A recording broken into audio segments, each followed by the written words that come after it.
The Saviour by D.C. Wood. Chapter 1. The Start of the Crusade. London. The rain beat down heavily. Billions of drops of water poured from the clouds, thundering onto the vast streets below. To the majority of the population of Britain's capital city, it was considered to be merely bad weather, the worst kind you could get. To others, though, lurking in the shadows, it was a sign to burst out and unleash. A flood from heaven, washing away the past, cleansing the dish of its filth, and allowing a new beginning to take place. Removing the traces of mistakes and allowing the freshness of a new era, or a continuous reminder of how miserable life can be. A haunting reminder. To one individual, it was taken as all of these things. The boy sat huddled on the top of Big Ben, right on the edge of the roof, resting above the enormous clock faces. It was the first time he had ever done such a thing. He looked down at this city below him. It was a tremendous view. He had never looked at one of the world's most beautiful cities like this before. Beneath the safety of his mask, he smiled. To him, it was a pleasure. He'd been terrified of his past and what it had done to him. He was still a petrified little boy, afraid of telling what the cold, cruel world had done to him, fearing that if he confessed, the world would punish him even more. Which is why he hid his viciously scarred face from the people who would surely stop and look at him, only to cower in fear, shudder in disgust, or laugh in cruelty. But despite the pain, despite the fear, the boy knew he had a choice. He could either be crippled by his past or put it behind him and use it for something positive. He had a choice. He had no interest in punishing the world for what it had done. Vengeance was petty and unnecessary according to his consideration. To give in to hate would be to become an animal, a heartless, unfeeling animal. That was the last thing he wanted. To be cruel and malicious would just help to make the world worse, and he didn't believe in making things worse. He was here to change things for the better. After all, it was what he had chosen. The rain was very symbolic. It signalled how miserable his life still was, yet at the same time, it signalled change, washing away the dirt that was comprised of trauma and pain and making way for a clean beginning. The rain was cold. It beat down hard against the boy's skin. It wasn't surprising that he was shivering, albeit ever so slightly. He was wearing only a t-shirt, jeans, trainers and gloves with metal studs, all coloured black to allow him to hide in the shadows of darkness. His mask, also the colour of darkness, covered his mouth and one half of his face, the scarred half, the continuous reminder. The boy didn't care about the cold.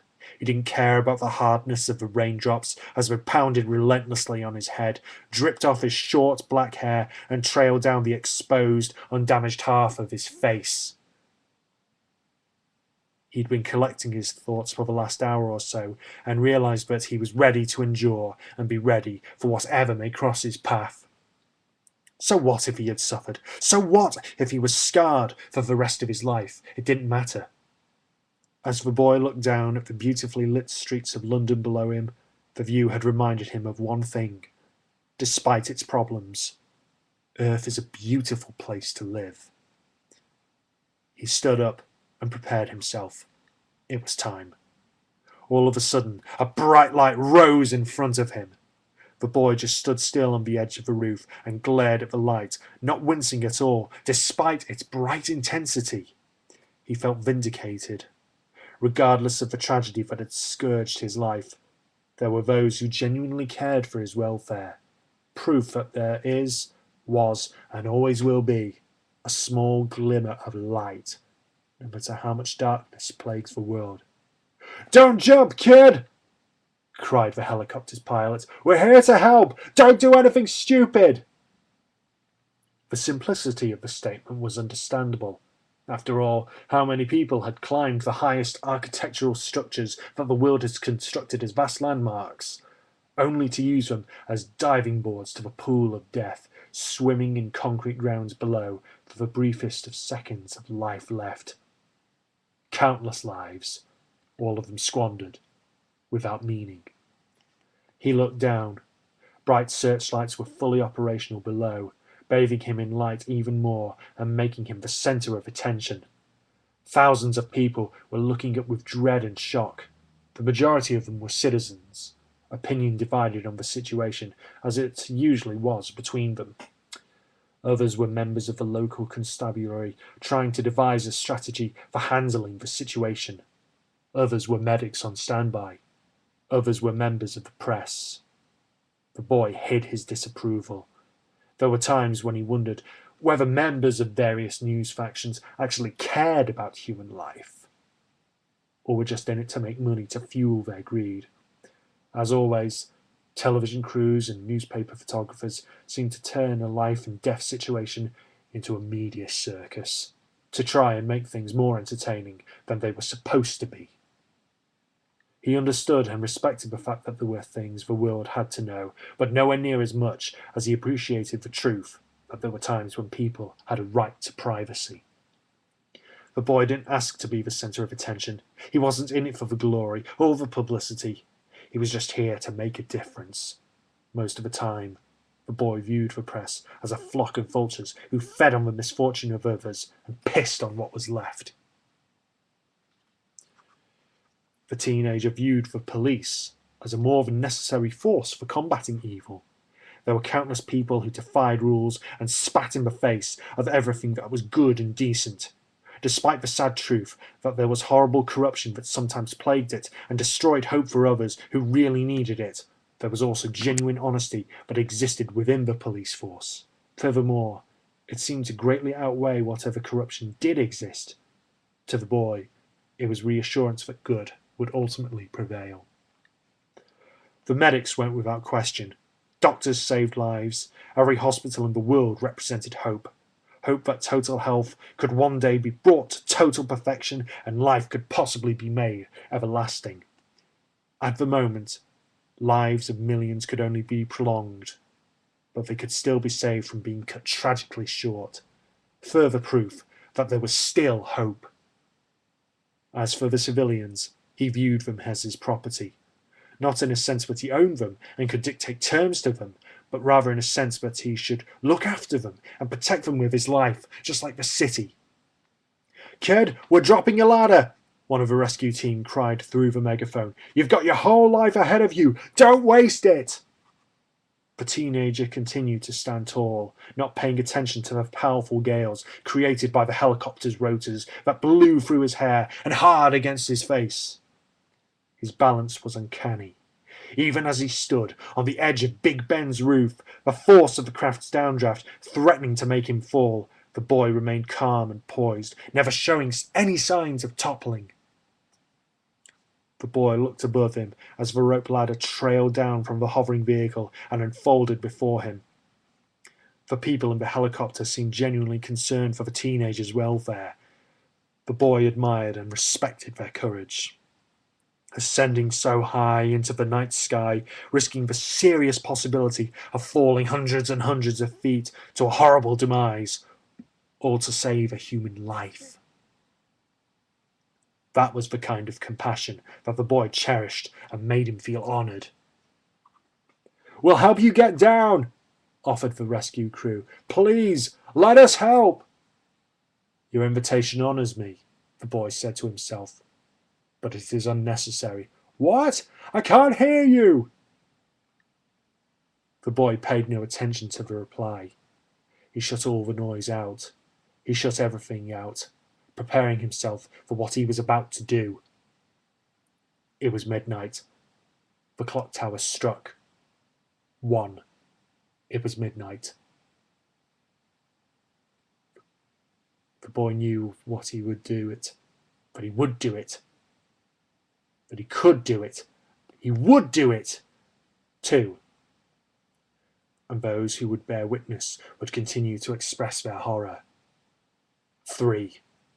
The boy thought about how reminiscent the situation was. 4. Of how it would be like a great sinner had been cast into the pit of Hades to be eaten alive by demons that were hungering for his soul, leaping up and down. Each creature frantically trying to be the first to dine. 5. But the boy knew it wouldn't happen to him. 6. He wasn't a sinner, only a victim. 7. And the crowd wasn't a horde of demons, only citizens, police, medics, and the media. 8. He wasn't dead. He was still alive. 9. He wouldn't let this fate happen to him. 10. He knew he was going to die. 11. But he knew it wouldn't be tonight. 12. At the stroke of midnight, the boy leapt off Big Ben into the abyss below, where certain death would surely await. Hundreds and hundreds of screams of horror roared and echoed from the vastness of the panicked crowd. The intensity of the noise, increasing gradually as the teenager's descent into the abyss continued to accelerate, the enormous power of gravity pulling harder and harder.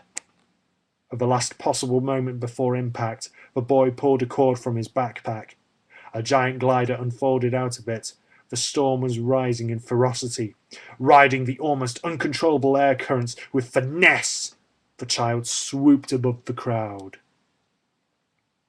that stood in awe, riding higher and higher into the night sky, ignoring the bitter showers that even now continued to hammer away at him. He landed perfectly on a rooftop, away from the Houses of Parliament, far away from the public eye. The boy removed the glider and the backpack from his shoulders and proceeded to disassemble his equipment and neatly repackage everything. Donning his backpack once more, he ran as fast as he could, the thunder and lightning making its presence known to London in the meantime. He leapt from roof to roof, running atop buildings, all the while acknowledging the weather as being appropriate to his situation. He arrived at an abandoned warehouse, climbed down a ladder, and entered via a broken window. All was dark in the cavernous room, the darkness occasionally being cancelled out by the flickers of intense white light that only lightning could offer, only to succumb to darkness again. He walked over to the table and turned the lamp on. Now a small trace of light existed within the vast darkness. He took his backpack off and threw it at the coat pegs nearby on the wall, where his wardrobe also stood. The backpack slammed against the wall, the straps grappling the pegs, where it now hung like a chain on a hook. The boy walked over to his wardrobe, opened the doors, and took out the sword that was resting against the back. He picked it up and strapped it to his back. Closing the doors of the wardrobe and turning the light off, he headed out of the window and climbed back up to the roof to the warehouse. The teenager looked at Big Ben, far away in the distance. The bad weather still wouldn't relent. I didn't ask to be the centre of attention, the boy thought to himself. Still, they know of my presence. Perhaps it won't be necessary to keep a low profile. Does everything have to be kept secret? He looked up to the sky. The flood from heaven begins, or the reminder continues to haunt. It is up to me to decide. It is up to me.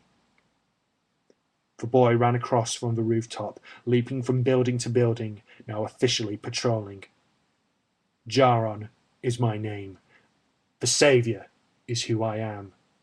The Crusade had begun. To be continued.